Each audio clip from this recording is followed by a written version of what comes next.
We provide you the platform to turn your dreams into reality. Give wings to your aspirations with KR Mangalam University. रूस Ukraine जंग अब एक नए मोड़ पर पहुंच गई है। अब यूक्रेन सिर्फ बचाव नहीं कर रहा है, अब वो हमला कर रहा है, और ऐसा हमला जो रूस के अंदर घुसकर उसकी सेना की रीढ़ तोड़ रहा है।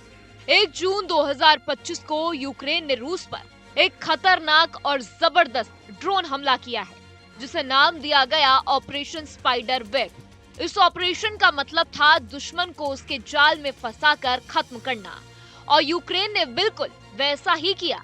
इस हमले में यूक्रेन ने कुल 117 ड्रोन छोड़े और रूस के 5 बड़े एयरबेस को निशाना बनाया। इन एयरबेस पर रूस के सबसे खतरनाक और दूर तक हमला करने वाले बम विनाशक विमान खड़े थे। यूक्रेन ने वही विमानों को टारगेट किया। हमला इतना सटीक और खुफिया तरीके से किया गया कि रूस की एयर डिफेंस को संभलने तक का मौका नहीं मिला।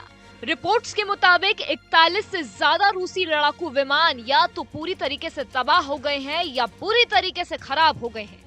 इसमें Tu-95, Tu-22, M3 और A-50 जैसे ऐसे विमान थे जो परमाणु बम और क्रूज मिसाइल लेकर हजारों किलोमीटर दूर हमला कर सकते हैं।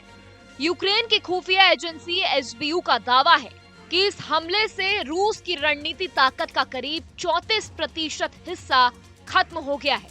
यानी रूस अब पहले की तरह यूक्रेन पर लंबी दूरी से हमला नहीं कर सकेगा। अब सवाल उठता है कि इतना बड़ा ऑपरेशन हुआ कैसे? तो जवाब है सुपर प्लानिंग और धैर्य। इस हमले की प्लानिंग 18 महीने से चल रही थी। यूक्रेन ने ड्रोन को ट्रैकों के जरिए रूस के अंदर ले जाकर एयरबेस के पास छिपा दिया। ये ड्रोन लकड़ी के बॉक्सों में रखे गए थे, जिसकी छत रिमोट से खुलती थी। जैसे ही सही मौका आया, उन डिब्बों की छत खुली और ड्रोन आसमान में उड़ गए, सीधा एयरबेस पर जाकर गिरे।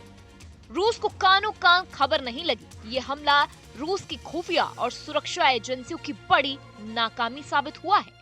इस हमले के कुछ घंटे पहले रूस ने भी यूक्रेन पर बड़ा हमला किया था।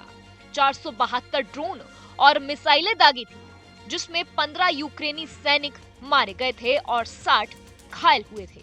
लेकिन यूक्रेन ने जो जवाब दिया है, उसने रूस को हैरान कर दिया है। ये हमला सिर्फ जवाब नहीं था, ये रूस के लिए एक चेतावनी थी कि अब यूक्रेन चुप बैठने वाला नहीं है। सबसे दिलचस्प बात ये रही कि यूक्रेन ने इस ऑपरेशन की जानकारी अमेरिका तक को नहीं दी। यानी उसने ये हमला बिना किसी बाहरी मदद के खुद के दम पर किया। ये दिखाता है कि अब यूक्रेन आत्मनिर्भर और आक्रामक हो गया है।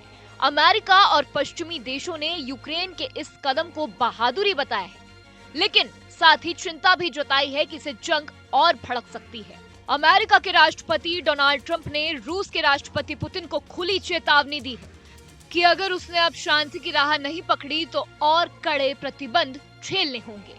वहीं यूक्रेन के राष्ट्रपति जेलेंस्की ने इस्तांबुल में होने वाली शांति वार्ता में हिस्सा लेने की हामी भरी और रूस से 30 दिन की संघर्ष विराम योजना मानने की अपील की। इस पूरे ऑपरेशन का सीधा मतलब है यूक्रेन अब कमजोर नहीं रहा। वो अब सिर्फ डिफेंस नहीं, ऑफेंस कर रहा है, और वो भी रूस के घर में घुसकर।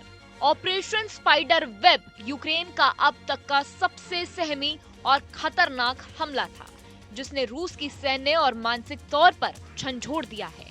ये संदेश साफ है कि अगर रूस यूक्रेन पर हमला करता है तो अब उसे ऐसा जवाब मिलेगा जो वो सोच नहीं सकता है। युद्ध अब एक तरफा नहीं रहा, अब यूक्रेन भी बराबरी का खिलाड़ी बन चुका है। जहाँ भक्ति है हर शब्द में, कथाओं में छुपे हैं दिव्य रहस्य, और ज्योतिष देता है जीवन को दिशा। धर्म से जुड़ी हर बातों को जानने के लिए हमारे चैनल स्तुति को सब्सक्राइब करें। चैनल पर जाने के लिए इस लिंक पर क्लिक करें।